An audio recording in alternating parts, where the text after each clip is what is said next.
Well, welcome back to ciLiving. We all know someone that has been affected by cancer, and each story is different. Joe's here to share with us a story of a very special teacher. That's right. I met Kristen Hummel. She's a mom, a teacher, a jokester, and now a cancer survivor. And I've had people say to me, well, you don't look like you have. Well, what do they look like for you? Kristen Hummel has devoted her life to teaching. For years, she taught elementary students, but since her cancer diagnosis, she teaches everyone. I think the journey for me is education for other people, and not only for myself, but just getting across that there's so many different kinds of cancer, there's so many different kinds of people, there's so many different kinds of treatments.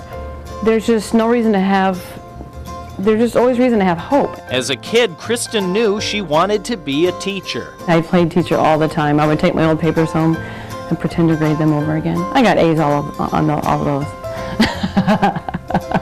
There's just no better job. There's no better job than teaching. I did preschool, kindergarten, and first grade. That's a hard, no? It's awesome. It's awesome. They still want to do what you tell them to do. And they still want to, please you as much as possible. Kristen lived an active life between teaching and coaching softball, so she didn't think much of a pain in her side. I thought I just hurt something, and I'm not 18 anymore, so I just thought it was a pulled muscle, and it never really went away. Eventually, it was determined that Kristen's pain was actually a type of lymphoma. Non-Hodgkin's follicular lymphoma is the name of the lymphoma. There's 35 different kinds of non-Hodgkin's lymphoma. And so mine is not aggressive. They diagnosed me through just a biopsy. The pain we never really thought was from the lymphoma itself. It could have been from an ulcer that they had discovered. So I started taking medicine for that, but the pain never went away. So my oncologist down at Barnes said it could be the 1 in a million chance that it could be from the lymphoma. And of course my husband's like, yeah, she'd be the one that would be the 1 in a million. Then Kristen began to educate herself so she could educate her kids. I sat on the carpet with them and said, this is what it is. I used the words to throw it out there. I used the word cancer. My little one knows kind of what remission means. That's really been the hardest thing to actually explain. I don't want to scare them to say cancer could come back at any time, and I just don't know when it will. We have no reason for it to for a while because the clinical study shows this information.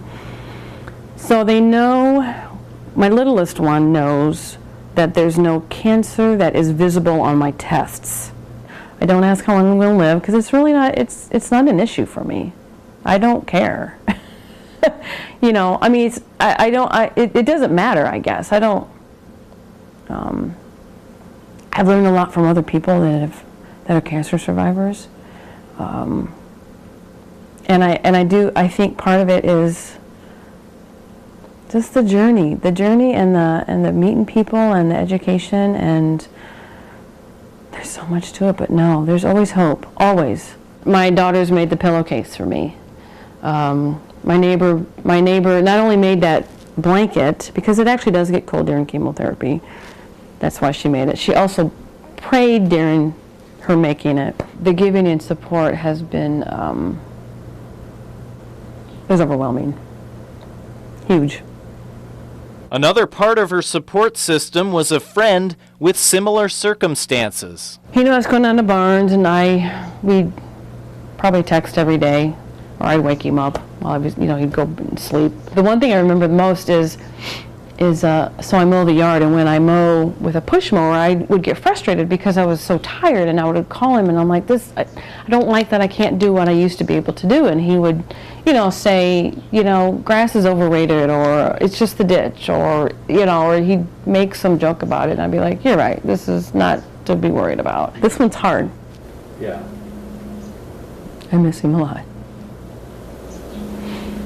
Well, there's something about, I was going to say, you and Robert seem to have a similar, attitude or sense of humor. Probably. Is that necessary, do you think, or does it make it easier? Or, I think that comes with your personality, And we could talk serious. We obviously could talk serious, but we knew what the serious stuff was. We didn't have to. It was there. Was it easier to get through with humor? Absolutely.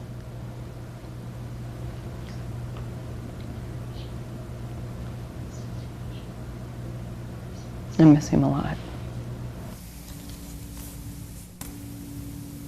So yeah, we definitely all share that same thing, and this weekend actually there's an event to help other people who are dealing with similar things to our good friend Robert and anyone with cancer really. So if you want to visit the Relay for Life event, you can donate, you can walk. Yeah. And there's always stuff going on, nice. of And course. that's one of Robert's lessons, I think, for all of us in life, is that it's all in how you approach it. And when you approach things with humor, you have a better perspective. Yeah, Right? and even approaching it with her kids, the way she had to talk about it, I bet that was a tough conversation. Probably hard, but she said, keep it, it's hopeful. I mean, there's, the nice thing is we are making advances and things are happening. And how did they know each other? So they met because she was a teacher, and so they had this reading thing where local celebrities would come and read a book, and he would read Cloudy with a Chance of Meatballs and some of his other favorite children's books. So, yeah, so he kind of got to know her that way. Well, great story. Thanks for sharing that with us, Joe. Coming up, it's our CI Snapshot. You don't want to miss it.